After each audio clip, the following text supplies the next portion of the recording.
Good morning बच्चों, welcome to our YouTube channel Touch the Sky Institute. बच्चों, आज आपने मेरा थंबनेल देखा होगा और आज हम उसी थंबनेल पे बात करना चाहते हैं।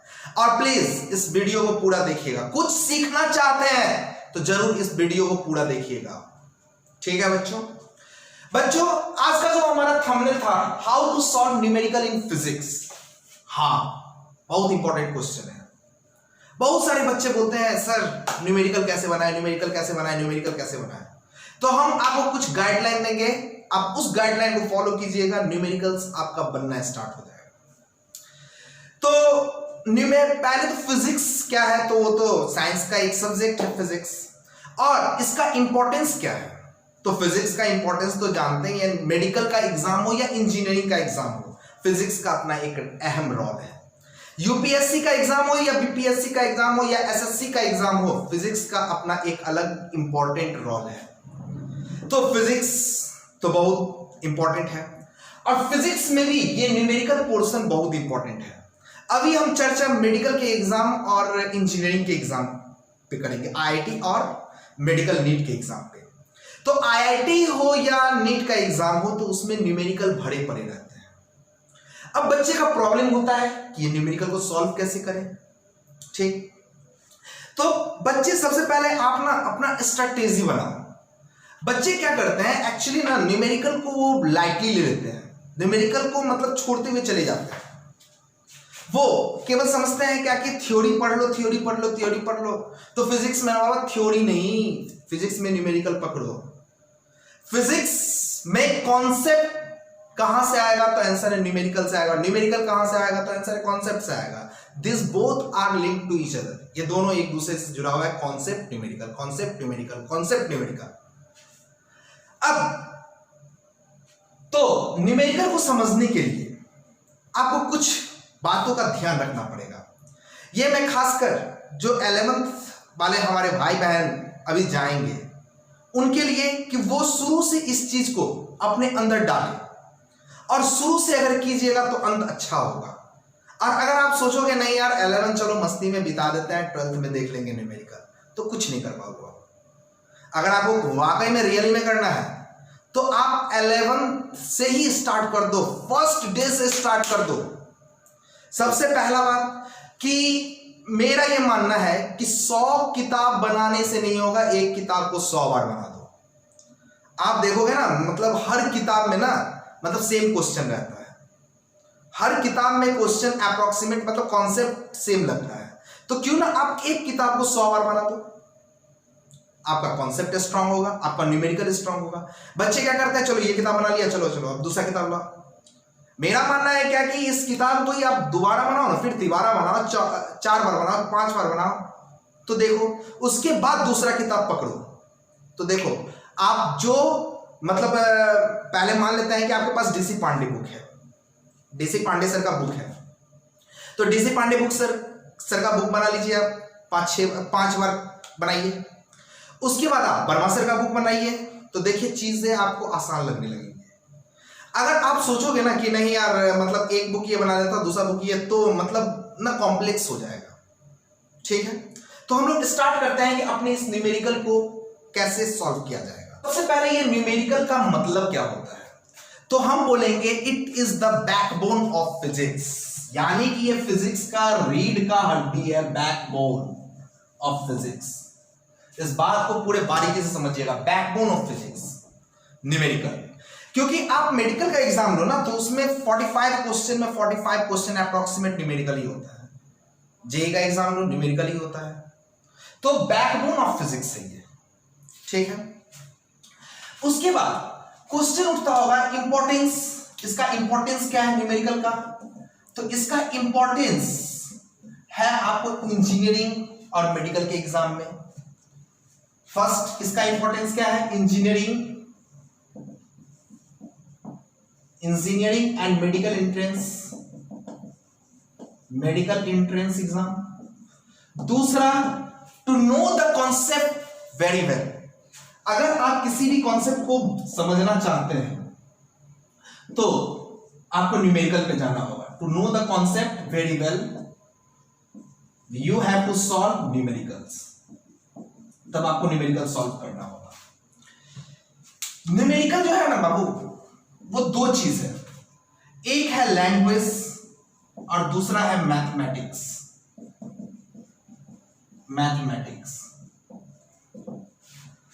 जैसे कि आप लोग क्लास 10th में क्वेश्चन बनाते होंगे कि मतलब ये इसके पिता 2 वर्ष, इसकी मतलब बेटी से 3 वर्ष बड़े थे, 4 वर्ष के बाद बताओ कितना होगा कितना होगा। ठीक है, 2 गाड़ी आता है, टकराता है, क्या होता है क्या नहीं होता है। तो इसमें लैंग्वेज होता था और इसको आप सॉल्व करते थे, मैथ में किए हुए है ना। ठीक उसी तरीके से यहां पे एक लैंग्वेज होगा और उसको आप सॉल्व करोगे। ठीक है, मैथमेटिक्स, ये दोनों का कॉम्बिनेशन क्या बनेगा, न्यूमेरिकल। अब बच्चों का एक प्रॉब्लम होता है जनरली कि सर क्वेश्चन नहीं समझ रहे हैं, क्वेश्चन नहीं समझ रहे हैं, क्वेश्चन इंग्लिश में क्वेश्चन नहीं समझ रहे हैं।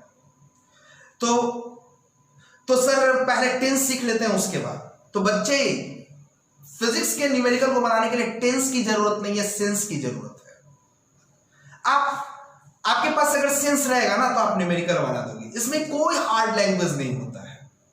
ठीक है, बशर्ते आपको कुछ कुछ वर्ड मीनिंग का स्टॉक होना चाहिए, और ये आप डे 1 से अगर स्टार्ट करोगे ना वर्ड मीनिंग का स्टॉक, तो आपके लिए न्यूमेरिकल इजी लगने लगेगा।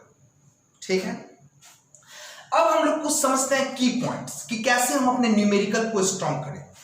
ठीक है, उसके बाद कुछ क्वेश्चन भी लेके हम देखेंगे जिससे हम अपने न्यूमेरिकल को और स्ट्रॉन्ग करें। ठीक है बच्चों, देखिए बच्चों कुछ की पॉइंट्स यहां पे है जो आपको न्यूमेरिकल को सॉल्व करने में मदद करेगा। सबसे इंपॉर्टेंट पॉइंट क्या है बाबू, clear your basic mathematics problem. आप 11th के स्टूडेंट हैं, ठीक है, आप 10th का मैथ बना के आए हुए हैं, आपको लग रहा होगा कि चलो यार 10th का मैथ तो मेरा बहुत स्ट्रांग है, अच्छा मार्क्स भी आया है, लेकिन फिर से आप उसको बनाइए, खासकर ट्रिगोनोमेट्री, त्रिकोणमिति चैप्टर को, अलजेब्रा बीजगणित के चैप्टर को, मेंसुरेशन क्षेत्रमिति के चैप्टर को, some basic concept of geometry, और ज्योमेट्री का कुछ बेसिक कॉन्सेप्ट आपको होना चाहिए। क्षेत्रमिति में क्या, तो शंकु का क्षेत्रफल क्या होता है, शंकु का आयतन क्या होता है, गोला का क्षेत्रफल क्या होता है, गोला का आयतन क्या होता है, ये सारा फॉर्मूला आपको याद होना चाहिए। अलजेब्रा यानी बीजगणित, आपका कैलकुलेशन फास्ट होना चाहिए। अब ऐसा नहीं कि कैलकुलेशन पे एक्स का वैल्यू निकाल रहे हैं, अब क्वाड्रेटिक का फॉर्मूला याद नहीं है, द्विघात समीकरण का फॉर्मूला याद नहीं है, तो यहां पे आपको प्रॉब्लम होगा। तो इसलिए आप फिर से एक बार बनाइए। आपको मैं रिकमेंड कर रहा हूं कि आप 1 महीना आज से ही आप स्टार्ट कर दें, और 1 महीना आप इन चारों टॉपिक को आप मैथ का किताब उल्टाइए क्लास 10th का, और उसको करना स्टार्ट कर दीजिए। कम से कम 2 घंटा कीजिए डेली, ये आपका स्ट्रांग होगा तो समझिए कि 10% आप न्यूमेरिकल के लायक हो गए हैं। अब आते हैं दूसरा पॉइंट मेरा है कि remembering all the chapter wise formula of physics. बच्चे कहां गलती करते हैं वो बताते हैं। जैसे टीचर पढ़ा रहे होते हैं, मान लेते हैं फर्स्ट चैप्टर खत्म हो गया, ठीक है, फिजिक्स पढ़ा रहे हैं, फर्स्ट चैप्टर खत्म हो गया, लेकिन बच्चे क्या करते हैं कि वो फॉर्मूला को याद नहीं करते हैं, ठीक है, वो सोचते हैं कर लेंगे। नहीं, मैं रिकमेंड करूंगा पहले आप फॉर्मूला याद कर लो। जैसे let us take an example, F equal to k Q1 Q2 by r square, यानी सोते उठते जगते हमको ये फॉर्मूला याद होना चाहिए। F equal to k Q1 Q2 by r square, F equal to k Q1 Q2 by r square, ठीक है, ये फॉर्मूला हमको याद हो गया।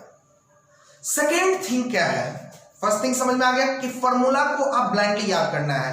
S equal to U plus half t square, V बराबर U plus AT, V square equal to U square plus 2S, यानी कि ऐसे फॉर्मूला आपको याद होना चाहिए, ठीक है। उसके बाद क्या है कि आप फॉर्मूला तो याद कर लियो, ठीक है, बहुत अच्छा है, लेकिन अब आपको यहां पे ये R क्या है पता ही नहीं है। R for radius, R for rabbit, अब ये R क्या है वो समझना होगा आपको। तो ये फॉर्मूला कहां से आया होगा, सर ने डिराइव किया होगा, डेरिवेशन सर किए होंगे कि ये फॉर्मूला कैसे आया होगा, तो उस डेरिवेशन को देखिए। और ये R क्या है, तो R डिस्टेंस है, Q1 क्या है, चार्ज है, Q2 क्या है, चार्ज है, K क्या है, कांस्टेंट है। ऐसे ही कोई फॉर्मूला है, V बराबर U प्लस AT,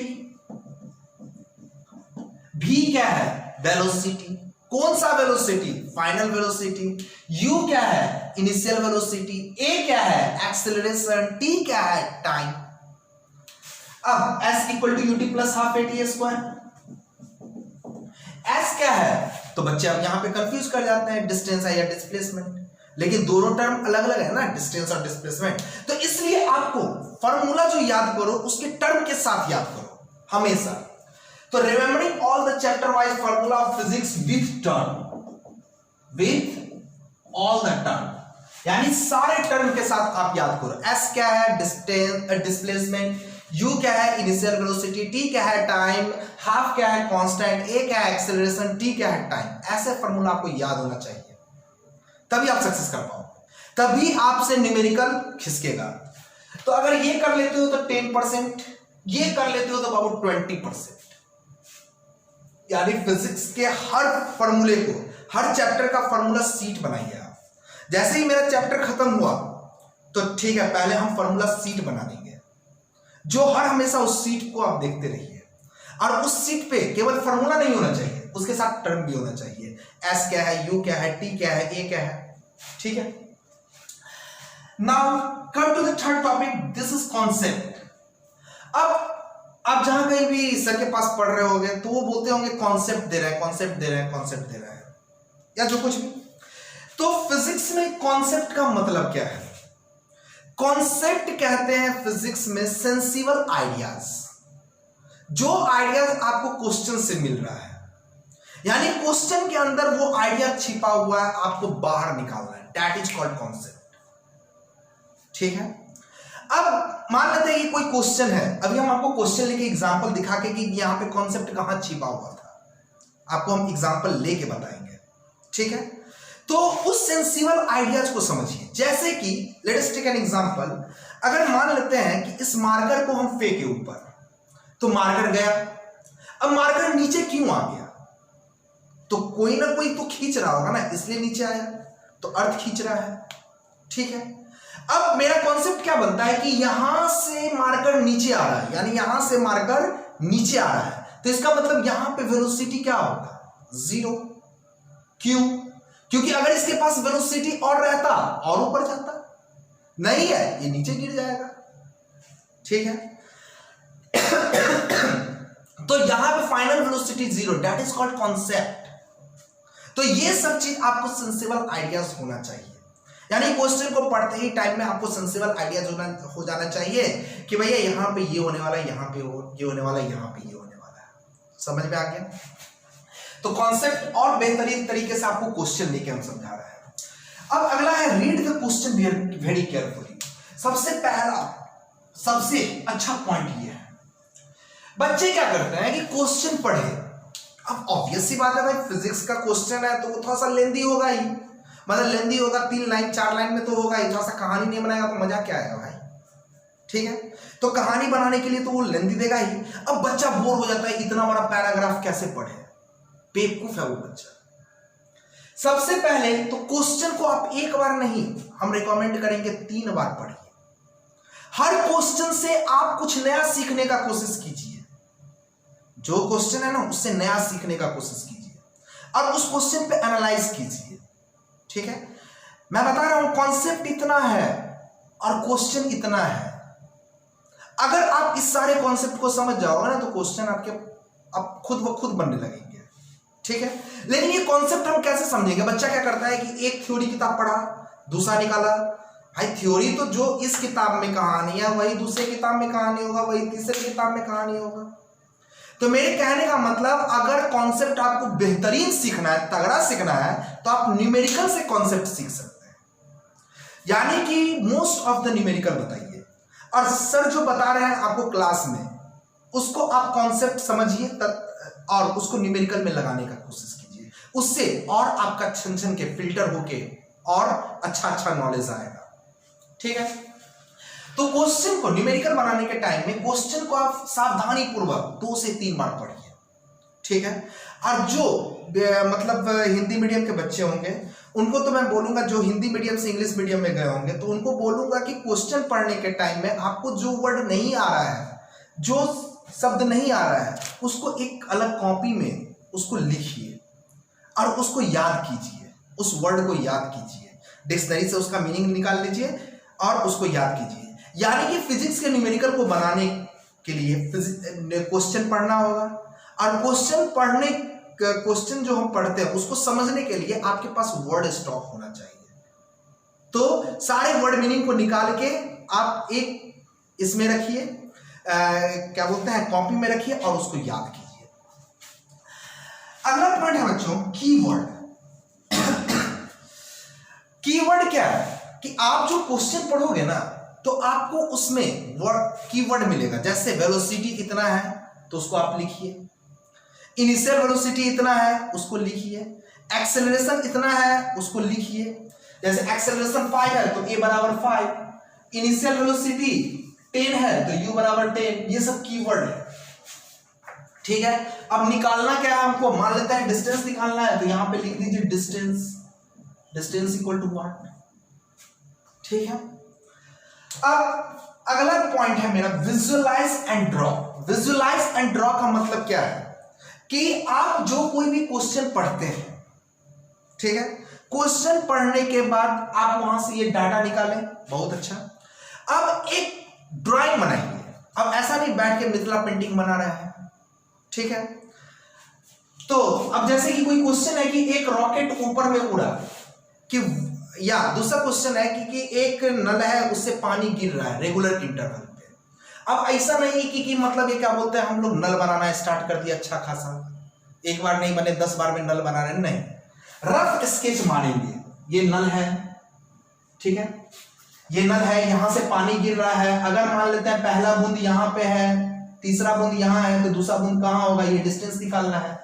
ये मेडिकल का क्वेश्चन है, ठीक है। अब कितने दूर पे होगा वो निकालना है कि ये दूसरा बूंद जो है जमीन से कितने दूर पे है, ये क्वेश्चन है कोई, ठीक है। तो आप इसका ना डायग्राम बनाइए, इस तरीके से एक विजुअलाइजेशन डायग्राम बनाइए।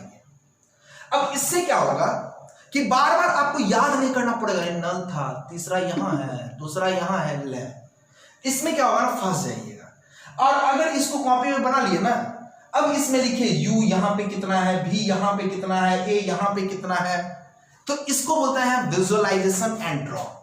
यानी हर क्वेश्चन, अब जैसे कि मान लेते हैं कि क्वेश्चन दे दिया कि दो ट्रक है, ठीक है, दो ट्रक आमने सामने आ रहा है। अब एक ट्रक ब्रेक मारा, दूसरा ट्रक भी ब्रेक मारा। अब बताओ कि ये दोनों टकराए नहीं तो मिनिमम डिस्टेंस कितना होगा, ऐसा कोई क्वेश्चन है मान लेते हैं, ठीक है। तो क्वेश्चन पढ़े, डाटा निकाल लिए, जिसको हम लोग कीवर्ड बोलते हैं, ये डाटा निकाल लिए, ये डाटा पहले निकाल लिए। अब विजुअलाइजेशन एंड ड्रॉ करना है, तो सिंपल सा दो ट्रक आप बना दीजिए, यहां पे ऐसे ऐसे बना दीजिए। अब ऐसा नहीं कि सुंदर सपाटा एकदम ट्रक होना चाहिए, ठीक है, जिसके पीछे मतलब ड्राइवर लगा कि, ऐसा नहीं, जस्ट मतलब तुरंत काम करना है। तो इसको बोलते हैं विजुअलाइजेशन एंड ड्रॉ। उसके बाद अगला पॉइंट है ट्राई टू अप्लाई कॉन्सेप्ट, ठीक है। अब ये भी बन गया। अब क्वेश्चन यहां पे बनने के टाइम में कॉन्सेप्ट लगेगा, अब उस कॉन्सेप्ट को लगाइए। और ये कॉन्सेप्ट कहां से आएगा, सर जो आपको क्लास में पढ़ाए हुए हैं उसी में से कुछ ना कुछ होगा, ठीक है। तो उसको यहां पे लगाएंगे, ठीक है। मान लेते हैं कि ये क्वेश्चन आपसे नहीं बना, ठीक है, मान लेते हैं ये क्वेश्चन आपसे नहीं बना, तो आप सर से कांटेक्ट कीजिए, लेकिन एक बार में छोड़िए मत। ऐसा नहीं कि चलो यार कहानी बड़ा है छोड़ देते हैं, या नहीं बना, उसको ट्राई कीजिए, आप खुद सीखने का कोशिश कीजिए ना। अरे आंसर तो भरा पड़ा हुआ है, लेकिन उससे आप सीख नहीं पाओगे। आंसर नेट पे भरा पड़ा हुआ है उससे, लेकिन आप सीख नहीं पाओगे। आपको सीखना है ना भैया, आपको सीखना है। और अगर आपको सीखना है तो मेहनत आपको करना पड़ेगा। अब ले गए ये नेट से निकाल के आंसर ले गए, हाँ सर भी खुश, ऐसा नहीं होता है ना, मेहनत आपको करना है। अगर आप इसमें सब कुशल कॉन्सेप्ट नहीं लगा पा रहे हो, सर से कांटेक्ट करो कि सर ये क्वेश्चन कैसे बनेगा, उसको समझने का कोशिश कीजिए। और सर के साथ तर्क वितर्क करिए कि सर ये यहां जाएगा या यहां जाएगा तो इसमें क्या होगा, कैसे होगा, और फिर उस क्वेश्चन को खुद रीअरेंज कीजिए, ठीक है। बार बार बोल रहे हैं बाबू, कॉन्सेप्ट इतना है, क्वेश्चन इतना है, ठीक है। फिर से अगला क्वेश्चन करेंगे। अगर मान लेते हैं इस क्वेश्चन में फंस गए तो फिर से आप एक बार सर के पढ़ाए हुए कॉन्सेप्ट को देखिए और फिर से यहां पे आइए। तो ये एक तरीका है। अब हम इसको एक क्वेश्चन, हम 3 क्वेश्चन लेके आपको समझा रहे हैं कि कैसे ये सब संभव हो सकता है। ठीक है, उसको समझते हैं हम लोग। हाँ बच्चों, आपके एक लैपटॉप के स्क्रीन पे या मोबाइल के स्क्रीन पे क्वेश्चन आ रहा होगा। ठीक है, क्वेश्चन है क्या कि a rocket is fired vertically upward, a rocket is fired vertically upward with a net acceleration of 4 metre पर second square and initial velocity is 0। Full stop दिख रहा है, यहां तक रुक जाना है। अब हम क्या करना है, कीवर्ड निकालना है।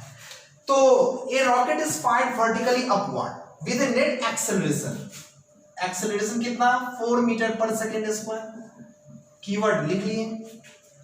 एंड इनिशियल वेलोसिटी 0 यानी u 0। जब आप पढ़ोगे ना तब ये समझोगे u क्या होता है, एक्सेलरेशन क्या होता है। ये अभी हम एक रिहर्सल दिखा रहे हैं आपको। ठीक है, आफ्टर 5 सेकेंड, 5 सेकेंड के बाद इट्स फ्यूल इज फिनिश्ड, उसका फ्यूल यानी उस रॉकेट में ईंधन खत्म हो जाता है। ठीक है, and it decelerating with g, और वो g से डिसेलरेट करने लगता है। Then it accelerate downward with acceleration g and returns back to ground, और वो फिर नीचे आ जाता है। मतलब अगर इसका डायग्राम बनाएंगे, ऐसा बनाएंगे, एक रॉकेट है, ये रॉकेट है, ये ऊपर जा रहा है तो इसका u कितना है, 0 है। ठीक है, u 0 है और कितने एक्सेलरेशन से, तो यहां पे देखो, यहां पे एक कॉन्सेप्ट लगाना पड़ेगा। एक्सेलरेशन नहीं दिया हुआ है, नेट एक्सेलरेशन दिया हुआ है। नेट एक्सेलरेशन का मतलब क्या होता है कि बचा हुआ। तो बचा हुआ का मतलब क्या है कि कहीं ना कहीं हमको यहां से कोई खींच रहा है 10 से और ये खींच रहा है 3 से, ये 10 से और ये 3 से, तो नेट कितना हुआ, 7। लेकिन इस पे बोलेंगे तो इस पे कितना हुआ, 10, इस पे बोलेंगे तो कितना हुआ, 3, और नेट कितना हुआ, 7, क्योंकि ये इस डायरेक्शन में, ये इस डायरेक्शन में। जब पढ़ाएंगे तब आपको समझ में आएगा। तो यहां पे दिया गया नेट एक्सेलरेशन 4 मीटर पर सेकेंड स्क्वायर, किधर जा रहा है, नेट एक्सेलरेशन से ऊपर, यानी एक्सेलरेशन किधर है, ऊपर है, और कितना है, 4 मीटर पर सेकेंड स्क्वायर। अब देखो, मान लेते हैं कि ये अर्थ है। अब ये ऊपर गया गया गया गया गया गया, क्यों जा रहा है, क्योंकि इसके अंदर में क्या है, ईंधन है।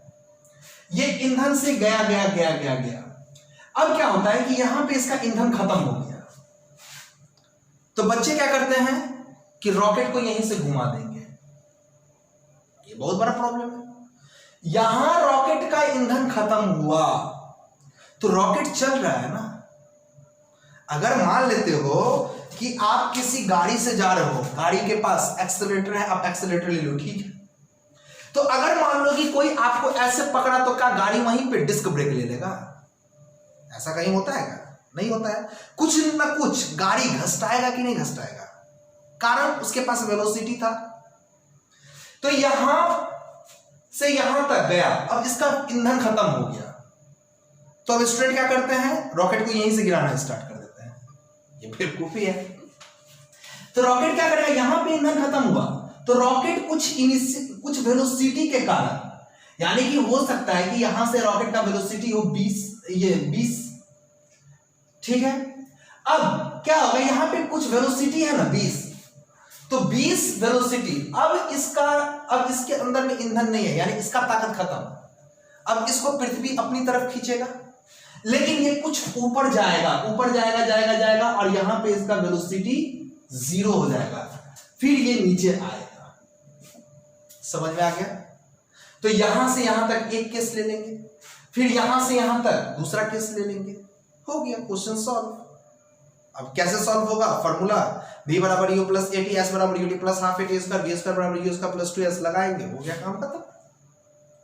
ठीक है, बट कॉन्सेप्ट कहां है, तो बच्चे यहां पे गलती करते हैं, रॉकेट को नीचे गिरा दिए, लेकिन रॉकेट कुछ दूर ऊपर जाएगा, कॉन्सेप्ट यहां है। तो ये है कॉन्सेप्ट, ठीक है। और जिसके समझ में ये चीज आ गया उसके लिए कोई प्रॉब्लम नहीं है, थोड़ा सा मैथ स्ट्रांग होना चाहिए, बस हो गया। मैथ भी कोई हाईफाई मैथ नहीं चाहिए, मतलब नॉर्मल मैथ चाहिए, ठीक है। अब ये क्वेश्चन समझ गए। अब दूसरा क्वेश्चन हम लोग चलते हैं। फिर से दूसरा क्वेश्चन भी आपके कंप्यूटर स्क्रीन पे आता होगा। आप समझिए, कॉन्सेप्ट को समझिए बाबू, आपके लिए इतना मेहनत किए हैं। जैसे एक क्वेश्चन है, the horizontal and vertical displacement of a particle moving along a curved path line are given by x equal to 5t, x equal to 5t and y equal to 2t square plus 2, time after which its velocity vector makes an angle of 45 degree with the horizontal.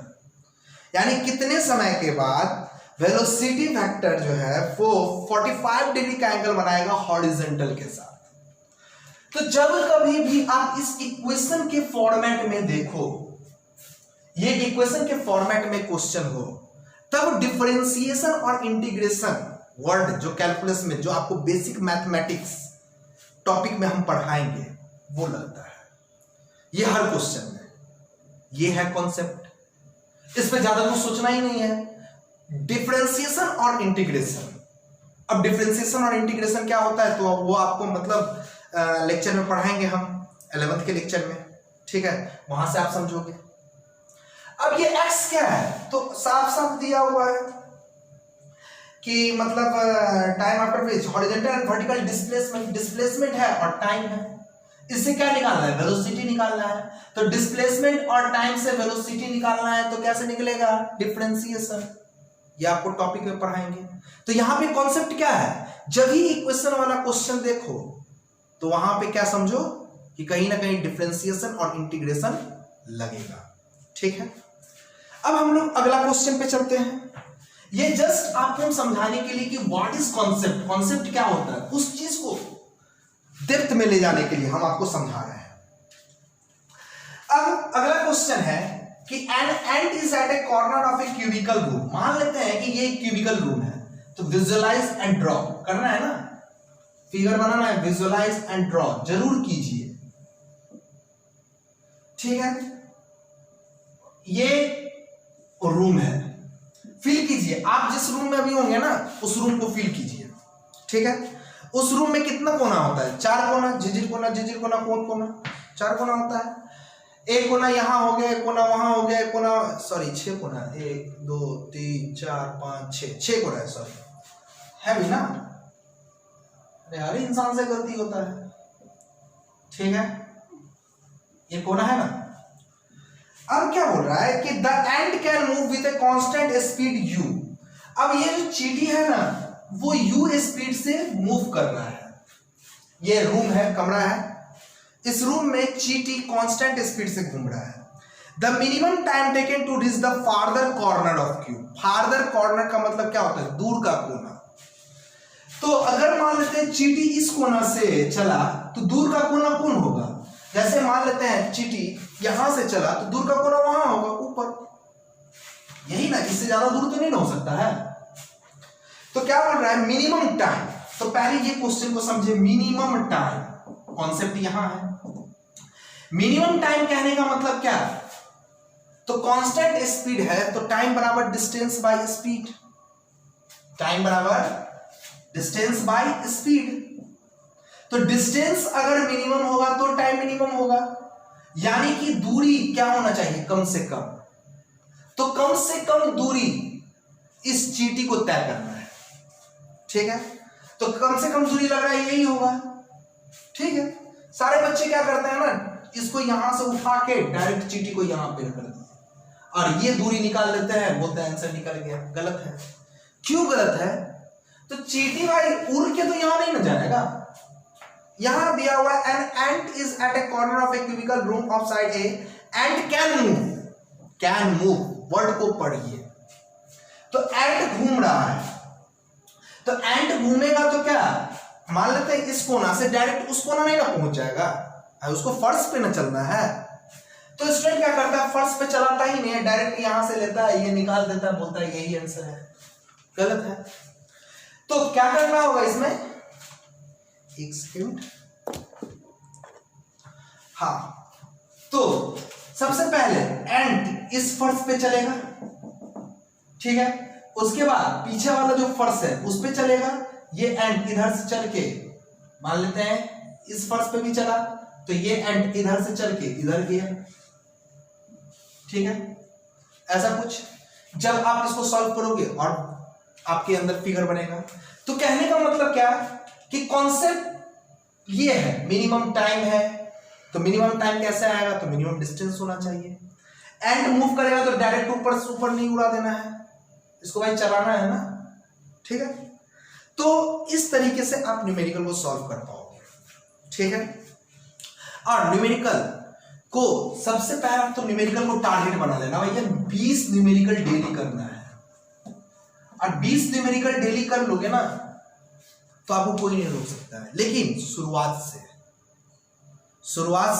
से आप 20 numerical का target बनाओ और daily 20 numerical करो, अपने आप को झोंक दो पढ़ाई में, ठीक है। तब देखो सफलता कैसे होती है। आपको अगर सफल बनना है तो 20 न्यूमेरिकल डेली बनाइए ना, बहुत आसान है, लेकिन करने से होगा। और यही चीज अगर नहीं ना करोगे तो धीरे धीरे ये चीज भारी हो जाएगा। तो क्लास 11th जो है वो कॉन्सेप्ट आप न्यूमेरिकल से सीखोगे, और क्लास 12th जो है आप कॉन्सेप्ट थ्योरी से सीखोगे, ठीक है, समझे। बेस्ट ऑफ लक, ठीक है। फिर मिलते हैं हम लोग अगले वीडियो में। और क्लास 11th का अगला वीडियो जो है स्टार्ट होगा, यानी कि उसमें हम लोग सबसे पहले क्लास 11th फिजिक्स के सिलेबस के बारे में डील करेंगे कि क्लास 11th का फिजिक्स का सिलेबस क्या है। उसके बाद हम लोग क्लास 11th के हर लेक्चर को ऑनवर्ड करेंगे, ठीक है। Best of luck.